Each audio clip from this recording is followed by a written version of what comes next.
Hello friends, स्वागत है आप सबका आपके अपने यूट्यूब चैनल पर। सीटेट जिसका एग्ज़ाम 7 जुलाई 2024 को आयोजित होने वाला है और इस क्रम में हम लोग बाल विकास एवं शिक्षा शास्त्र के अंतर्गत नई शिक्षा नीति यानी कि राष्ट्रीय शिक्षा नीति जो 2020 है उसके एमसीक्यूज को हम लोग सॉल्व करने वाले हैं। तो आइए देखते हैं, आज की क्लास बहुत ही इम्पॉर्टेंट है।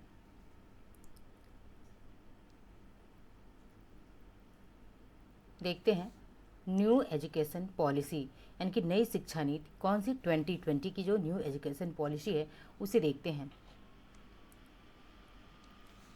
पहला प्रश्न देखते हैं, निम्नलिखित में से किसे विकलांग छात्रों की शिक्षा के संदर्भ में राष्ट्रीय शिक्षा नीति यानी कि NEP नेशनल एजुकेशन पॉलिसी 20 द्वारा बढ़ावा नहीं दिया जाता है। प्रश्न को हम इंग्लिश में भी देखते हैं। Which of the following has not been promoted by National Education Policy 2020 in the context of education of students with disabilities। तो किसको जो है राष्ट्रीय शिक्षा नीति 2020 द्वारा विकलांग छात्रों की शिक्षा के संदर्भ में बढ़ावा नहीं दिया जाता है। प्रश्न हमारा यह है, तो देखते हैं आंसर क्या होगा, किसे बढ़ावा नहीं दिया जाता है। ये है कि उपयुक्त बुनियादी संरचना यानी कि अप्रोप्रिएट इंफ्रास्ट्रक्चर, एक छात्र के लिए एक शिक्षक और प्रशिक्षक यानी कि one on one teachers and tutors. Option C है अनिवार्य विशेष शिक्षा यानी कि compulsory special education. And D क्या है, उपयुक्त तकनीकी हस्तक्षेप। तो प्रश्न हमारे क्या पूछा था कि जो विकलांग क्या है कि विकलांग छात्रों की शिक्षा के संदर्भ में राष्ट्रीय शिक्षा नीति किसे बढ़ावा नहीं देता है। तो किसे बढ़ावा नहीं देता, ऑप्शन सी यानी कि अनिवार्य विशेष शिक्षा। किसे बढ़ावा नहीं देता है, अनिवार्य विशेष शिक्षा को बढ़ावा नहीं देता है। आगे बढ़ते हैं, देखते हैं दूसरे प्रश्न को। दूसरा प्रश्न है, राष्ट्रीय शिक्षा नीति 2020 में यानी कि यहाँ पे खाली जगह भरना है, से यहाँ पर भी खाली जगह भरना है, तक शैक्षणिक बदलाव प्रस्ताव है। National education policy 2020 proposes पैडागॉजिकल shift from यानी कि कहाँ से टू फ्रॉम, कहाँ से कहाँ तक। तो देखते हैं कि नेशनल एजुकेशन पॉलिसी 2020 जो है नई राष्ट्रीय शिक्षा नीति 2020 वो शैक्षणिक बदलाव कहाँ से किस तरफ बदलाव को प्रमोट करती है या फिर प्रस्ताव है। तो देखते हैं क्या है, रचनावाद या व्यवहारवाद, रटन अधिगम और संकल्पनात्मक समझ यानी कि रोट लर्निंग और रोट लर्निंग से किस तरफ, तो कंसेप्चुअल अंडरस्टैंडिंग की तरफ। सी है पूछताछ आधारित शिक्षा, प्रयोग और अभ्यास, इंक्वायरी बेस्ड लर्निंग या फिर ड्रिल एंड प्रैक्टिस। और डी क्या है, अधिगम के लिए मूल्यांकन, अधिगम का आकलन।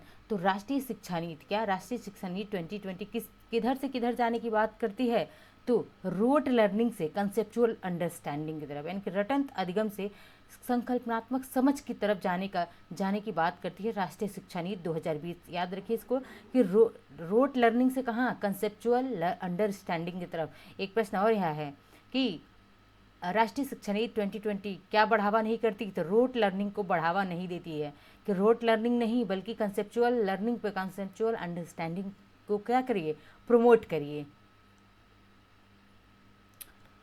प्रश्न तीसरा है कि NEP 2020 में एक राष्ट्रीय मूल्यांकन केंद्र स्थापित करने का प्रस्ताव है। नैक जिसे हम कहते हैं राष्ट्रीय, नैक है क्या है कि नेशनल एक्रेडिटेशन काउंसिल।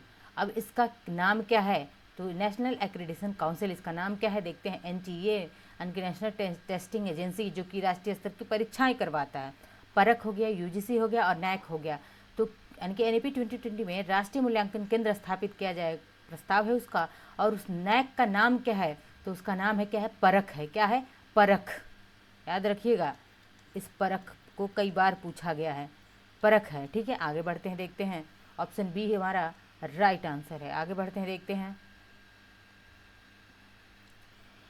NEP यानी कि न्यू एजुकेशन पॉलिसी 1986 यानी कि 1986 का महत्वपूर्ण शैक्षिक उद्देश्य क्या है।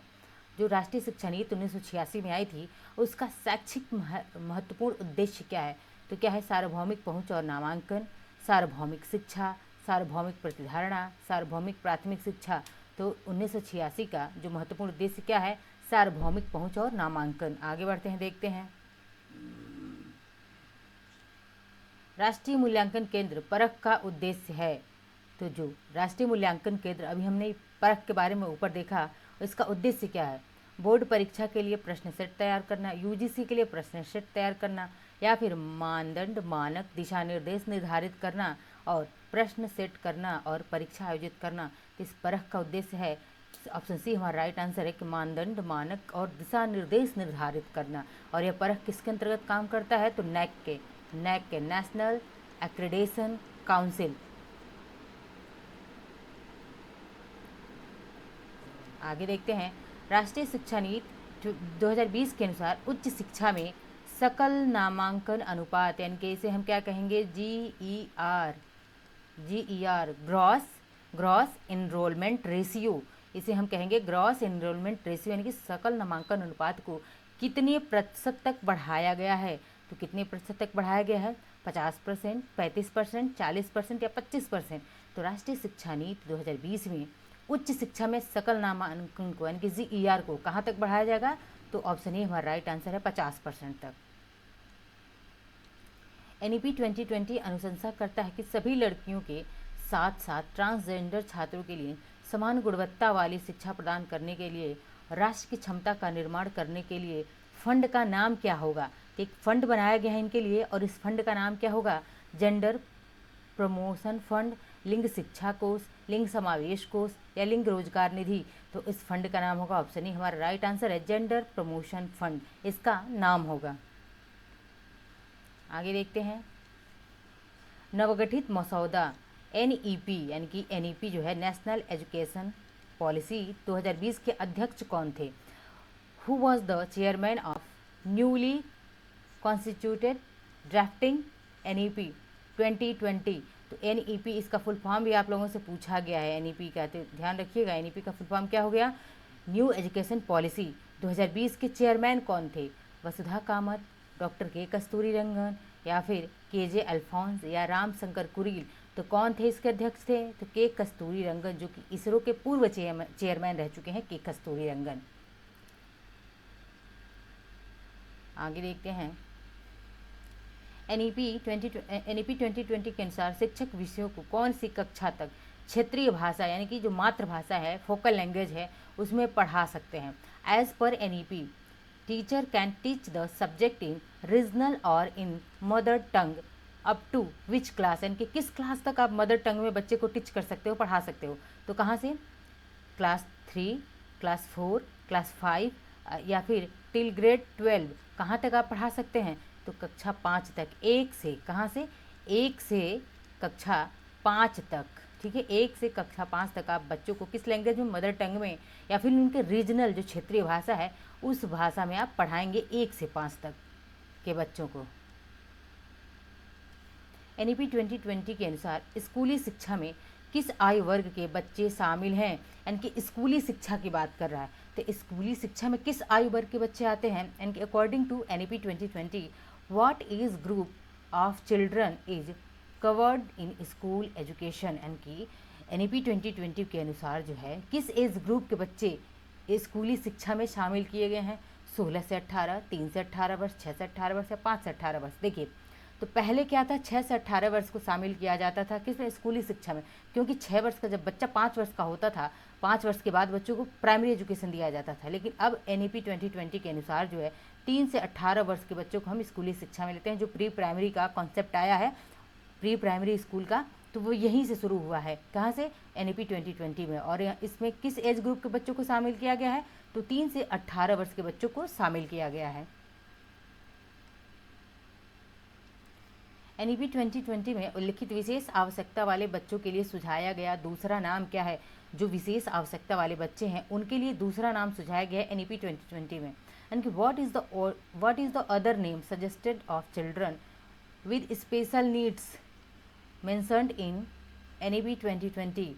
तो देखते हैं, दिव्यांग चाइल्ड, यानी कि दिव्यांग बच्चा या फिर अक्षम बच्चा, विकृत बच्चा या विशिष्ट बच्चा। तो NEP 2020 में विशेष आवश्यकता वाले बच्चों के लिए क्या नाम सुझाया गया है? दिव्यांग बच्चा। क्या? दिव्यांग बच्चा। NEP 2020 के अनुसार निम्न में से कौन सी कक्षा माध्यमिक स्तर को समाविष्ट करती है? यानी कि किस क्लास से लेकर के कहाँ से कहाँ तक के क्लास को हम माध्यमिक क्लास कहते हैं? तो कहाँ से कहाँ? देखिए, प्राइमरी हमने अभी बताया, प्राइमरी कहाँ से कहाँ तक शुरू हो रहा है? प्री प्राइमरी का कॉन्सेप्ट कहाँ से शुरू हुआ? 3 से 18 वर्ष तक, ठीक है, 3 से 18 वर्ष तक का शुरू हुआ था। अब कहाँ से कहाँ तक के बच्चों को फोकल लैंग्वेज उनके रीजनल भाषा में शिक्षा दी जाती है, ऊपर प्रश्न आया था। तो 1 से 5 वर्ष के बच्चों को हम उनकी क्षेत्रीय भाषा या मातृभाषा में शिक्षा देंगे। अब प्रश्न में है क्या कि एनईपी 2020 के अनुसार निम्न में से कौन सी कक्षा माध्यमिक स्तर को समाविष्ट करते हैं, कि कहाँ से कहाँ तक के बच्चे माध्यमिक कक्षा में पढ़ेंगे। तो देखते हैं, कक्षा 6 से 9 या फिर कक्षा 9 से 12, कक्षा 6 से 8 या कक्षा 11 से 12। तो कहाँ से कहाँ तक के बच्चों को हम माध्यमिक एजुकेशन में शामिल करते हैं, सेकेंडरी स्टेज में। तो कहाँ से कहाँ तक के बच्चे आते हैं, ये बच्चे आते हैं कहाँ से, 9 से लेकर के 12 तक के बच्चों को हम सेकेंडरी स्टेज में शामिल करते हैं। ऑप्शन बी हमारा क्या है, राइट है। आगे बढ़ते हैं, देखते हैं अगले प्रश्न को। आकलन के संदर्भ में राष्ट्रीय शिक्षा नीति 2020 क्या प्रस्तावित करती है। In the context of assessment national education policy 20 proposes, क्या प्रपोज करती है, क्या प्रस्तावित करती है। तो देखते हैं, विश्लेषण और आलोचनात्मक सोच जैसे उच्च क्रम के कौशल का परीक्षण करना, यानी कि testing of higher order skill. क्या है कि टेस्ट किस चीज़ का, तो higher order skills such as analysis and critical thinking. आगे देख लेते हैं, प्रत्यास्मरण आधारित वस्तुनिष्ठ प्रकार के परीक्षण, यानी कि recall based objective type test. C है आकलन के योगात्मक तरीके, यानी कि summative method of assessment. Summative method यानी कि सुमेटिव तरीके को एक बार और योगात्मक मूल्यांकन होता है जो कि वर्ष के अंत में किया जाता है। और डी क्या है, परीक्षा के लिए सीखना, यानी कि लर्निंग फॉर एग्जाम्स। तो क्या है, लर्निंग फॉर केवल आप एग्जाम के लिए सीखते हैं, नहीं। आकलन के संदर्भ में राष्ट्रीय शिक्षा नीति क्या प्रस्तावित करती है, तो यह प्रस्तावित करती है कि विश्लेषण और आलोचनात्मक सोच जैसे उच्च क्रम का जो हाई ऑर्डर स्किल्स है, उन कौशल या उन परीक्षणों को सिखाया जाए। देखिए, इसके लिए आपको इंग्लिश टर्म को ज़्यादा प्रेफरेंस देना पड़ेगा कि क्या है, testing of higher order skill such as analysis and critical thinking. इनको क्या करना है, प्रमोट करना है। इसको राष्ट्रीय शिक्षा नीति 2020 क्या करती है, प्रस्तावित करती है। आगे देखते हैं, अगला प्रश्न क्या है कि राष्ट्रीय शिक्षा नीति 2020 किसकी ओर बदलाव का प्रस्ताव रखती है। यानी नेशनल एजुकेशन पॉलिसी 2020 प्रपोजेज अ शिफ्ट टुवर्ड्स, किसकी ओर जो है बदलाव को प्रस्तावित कर रही है एनईपी 2020। तो देखते हैं, यह सीखना कि कैसे सीखना, यानी कि लर्निंग टू लर्न, रट कर सीखने की प्रक्रिया है। तो देखिए, एनईपी 2020 रोट लर्निंग को बिल्कुल ही क्या करती है, मना करती है कि आपको बच्चे को रोट लर्निंग नहीं बल्कि अंडरस्टैंडिंग की तरफ बढ़ाना है, बोध की तरफ ले जाना है, समझ की तरफ ले जाना है। पाठ्यक्रम सामग्री में वृद्धि, इंक्रीज इन कोर्स कंटेंट, बिल्कुल नहीं। मानकीकरण, स्टैंडर्डाइजेशन, ये भी नहीं है। बल्कि क्या कहता है हमारा राष्ट्रीय शिक्षा नीति 2020 किसकी ओर बदलाव का प्रस्ताव रखती है, तो यह सीखना कि कैसे सीखना है, कि लर्निंग टू लर्न की बात करती है। एनईपी 2020 किसकी बात कर रही है, तो लर्निंग टू लर्न की बात करती है। आगे देखते हैं, एनईपी 2020 ने नई पाठ्यचर्या संरचना में कई बदलाव किए हैं। नई पाठ्यचर्या संरचना में एनईपी 2020 क्या है, यानी कि the NEP 2020 has change the new curricular structure. What is new curricular structure, NEP 2020 के अनुसार जो है नया जो है नई पाठ्यचर्या है वह क्या है, इसकी बात कर रहा है। तो देखिए, मॉडल उसका क्या होगा, 3+4+4+5, 3+3+3+4, या फिर 4+3+3 5, या फिर 5+4+3 क्या होगा। तो आपको याद रखना ऑप्शन बी हमारा राइट आंसर, 5+3+3+4। क्या है, 5+3+3+4। यही मॉडल है किसका, तो जो कि नई पाठ्यचर्या है इसका, एनईपी 2020 के अनुसार। आगे बढ़ते हैं, एनईपी 2020 का मुख्य उद्देश्य किसका विकास करना है, किस चीज़ का विकास करना चाहती है एनईपी 2020। तो देखते हैं कि the main concern of NEP 2020 is of the development of, किसका विकास करना चाह रही है। तो देखते हैं ऑप्शन ए, 100% रोजगार प्रदान करना। एनईपी 2020 में कहीं इसकी बात नहीं की गई है कि 100% रोजगार दिया जाएगा। दुनिया में सबसे बेहतर बुनियादी संरचना, the best infrastructure in the world, निःशुल्क शिक्षा देने का प्रावधान, या फिर प्रत्येक छात्र की रचनात्मक क्षमता। तो एनईपी 2020 मुख्य उद्देश्य क्या है, इसका मुख्य उद्देश्य ऑप्शन डी हमारा राइट आंसर है कि प्रत्येक छात्र की रचनात्मक क्षमता को बढ़ा देना, यानी कि the creative potential of each student. English term याद रखें इसको कि एनईपी 2020 का जो यानी कि मेन कंसर्न क्या है, तो the creative potential of each student, यानी कि जो बच्चों में रचनात्मक क्षमता है, प्रत्येक छात्र में रचनात्मक क्षमता को क्या किया जाए, बढ़ा दिया जाए। आगे देखते हैं, राष्ट्रीय शिक्षा नीति 2020 किस पर बल देती है, यानी कि national education policy 2020 emphasize on, यानी कि किस पर ये फोकस, किस पर बल देती है, एम्फेसाइज करती है किस चीज़ को? लचीला बहुस्तरीय गति आधारित अधिगम, यानी कि flexible multi level activity based learning को, बच्चों के केवल संज्ञानात्मक विकास से संबंधित पहलू। तो इसमें देखिए केवल निगेटिव वर्ड आ गया, केवल तो कहीं होगा ही नहीं, ठीक है, तो यह ऑप्शन बिल्कुल गलत है। आगे देखते हैं, राष्ट्रीय पाठ्यचर्या के मानकीकरण पर और बच्चों के स्मरण कौशलों के मापन पर, यानी कि राष्ट्रीय शिक्षा नीति किस पर बल दे रही है 2020? तो किस पर बल देती है? ऑप्शन ए हमारा राइट आंसर है कि लचीला बहुस्तरीय गति आधारित अधिगम, इंग्लिश टर्म देखें ज़्यादा आसानी होगी समझने में, flexible multi level activity based learning पर जो क्या करती है, बल देती है नई शिक्षा नीति। नेक्स्ट प्रश्न देखते हैं, निम्नलिखित में से कौन सा शैक्षिक संगठन प्रारंभिक बाल्यावस्था की देखभाल और शिक्षा के लिए NEP 2020 प्रस्तावित शैक्षणिक संरचना तैयार करेगा, यानी कि which of the following educational organization will prepare NEP 2020 proposed pedagogical framework for early childhood care and education? तो कौन सा ऐसी संस्था है? तो NCERT है, SCENT है, SEDGC है और NTSC है। क्या है? तो कौन सी तैयार करेगी इनके लिए पाठ्यचर्या? तो NCERT, ठीक है, ऑप्शन ए हमारा राइट आंसर होगा। राष्ट्रीय शिक्षा नीति 2020 में निम्नलिखित में से किसकी वकालत नहीं की गई, यानी कि कौन सी बात इनमें से राष्ट्रीय शिक्षा नीति 2020 में नहीं की गई है? देखिए, संरचनात्मक समझ पर जोर, योगात्मक मूल्यांकन, पाठ्यचर्या में वृद्धि और प्रौद्योगिकी के उपयोग में कमी। तो राष्ट्रीय शिक्षा नीति में संरचनात्मक समझ पर बल दिया गया है, तो ये बात तो सही है, लेकिन सुमेटिव मूल्यांकन की बात नहीं। सुमेटिव मूल्यांकन या योगात्मक मूल्यांकन कब किया जाता है? वर्ष के अंत में किया जाता है, तो इसकी बात नहीं की गई है। पाठ्यक्रम में वृद्धि की भी बात नहीं की गई है और प्रौद्योगिकी के उपयोग में कमी नहीं बल्कि प्रौद्योगिकी के उपयोग में वृद्धि की बात की गई है। तो यह ऑप्शन में हमारा क्या होगा? तो किसकी बात नहीं की गई, यानी कि 2, 3, 4, ये 2, 3, 4 किसमें देखते हैं,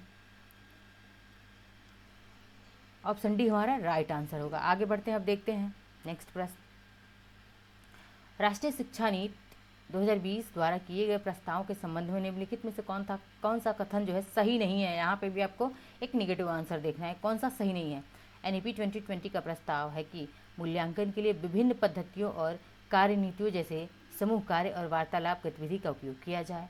NEP 2020 में रचनात्मक से योगात्मक मूल्यांकन में स्थानांतरण, देखिए क्या क्या कह रहा है कि रचनात्मक से योगात्मक में मूल्यांकन की बात करता है। हमारा ऑप्शन यही बी राइट है कि NEP 2020 किसकी बात करता है?